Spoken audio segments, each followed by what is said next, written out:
¿Y por qué diferente? Y él es responsable por remover los 3 reinos. Bueno, ¿usted se acuerda de los reinos, los anglosajones, los francos, los alamanes, los lombardos, los ostrogodos, los érules, los burgundios, los visigodos, los suevos, los vándalos?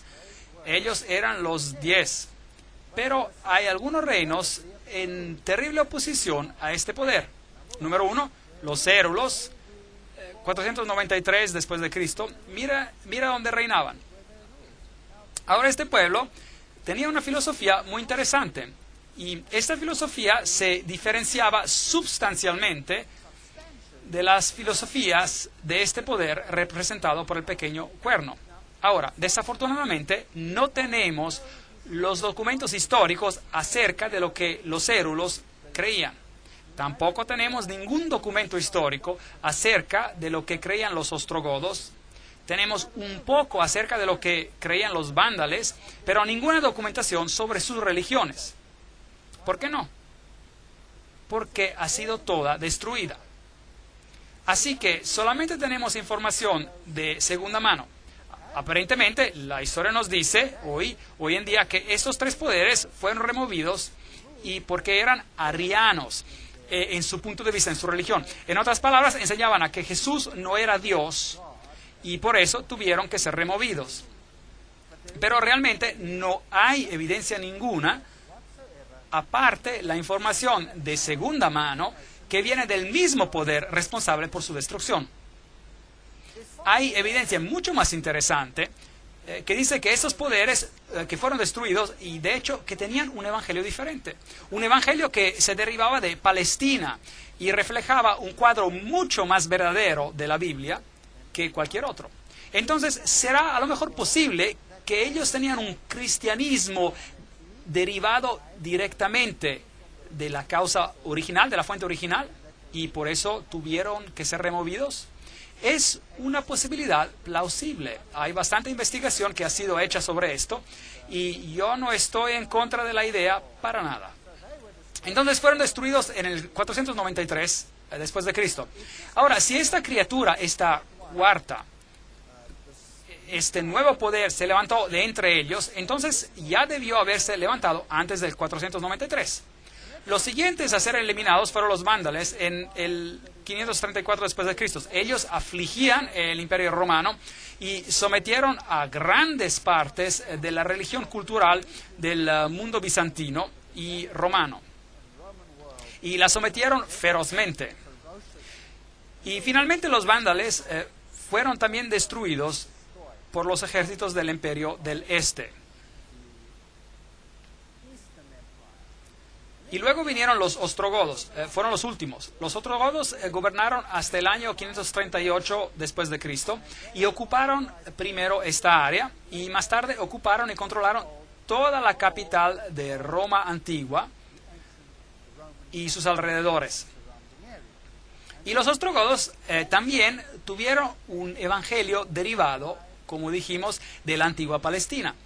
Entonces, ellos también tuvieron que ser removidos. Y a pesar de ser tolerantes de todas las otras religiones, pero ellos eran un cardo en la carne del reinado del pequeño cuerno. Y finalmente fueron destruidos con la ayuda, entre otros, de los francos, por aquí, quienes hicieron una alianza con los reyes de Constantinopla, con los césares, los emperadores. Y luego, en el año 538 después de Cristo, la oposición contra el poder del pequeño cuerno desapareció y el pequeño cuerno creció como un hongo. Luego, otra vez, los alamanes hacen parte del remanente de los 10. Los alamanes son los alemanes hoy en día, los burgundios son los suizos, los francos los franceses, los lombardos son los italianos, los sajones los ingleses, los suevos son los portugueses, los visigodos son los españoles, y los érulos, los vándalos y los ostrogodos fueron eliminados. Totalmente destruidos.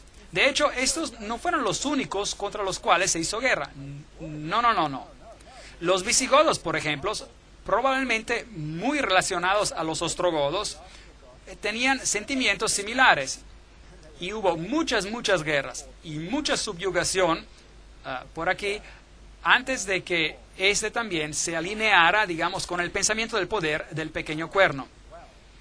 El más grande aliado del reinado del pequeño cuerno eran los francos, que hoy en día son los franceses. Y los primeros en adoptar este rol, el primero en adoptar este rol fue Clovis o Clodoveo, y Clodoveo vendrá a la historia como el hombre de que más que otro ayudó al reino del pequeño cuerno a llegar a la realización. Ahora, Daniel 7, versículo 9. Estuve mirando hasta que fueron puestos unos tronos y se sentó un anciano de días.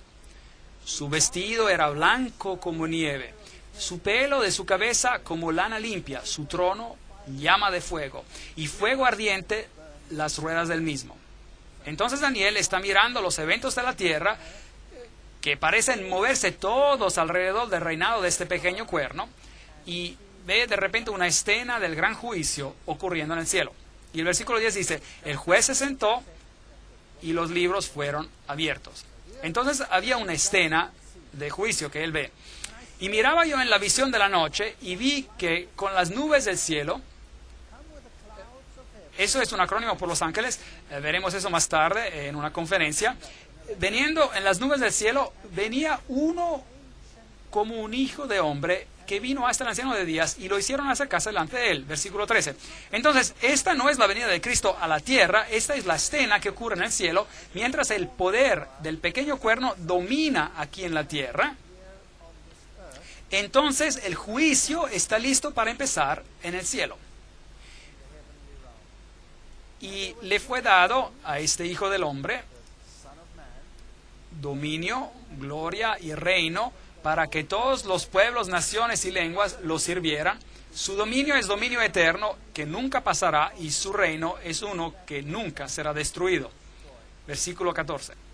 Así que tenemos un contraste aquí. Por un lado tenemos un reino establecido en la tierra y su poder y su sede se encuentran con el cuerno pequeño. Y por otro lado, del otro lado tenemos un juicio que está ocurriendo donde todo el poder será dado a Cristo. Así que tenemos a dos poderes opuestos uno al otro. Cristo, el vencedor al final, y el anticristo, trabajando uno contra el otro. Uno estableciendo un reino sobre esta tierra y el otro estableciendo un reino eterno que nunca será destruido.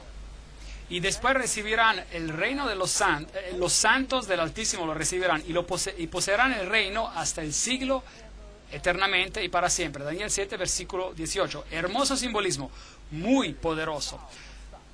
Ahora, echemos un vistazo a las referencias de Pablo sobre el hombre de pecado.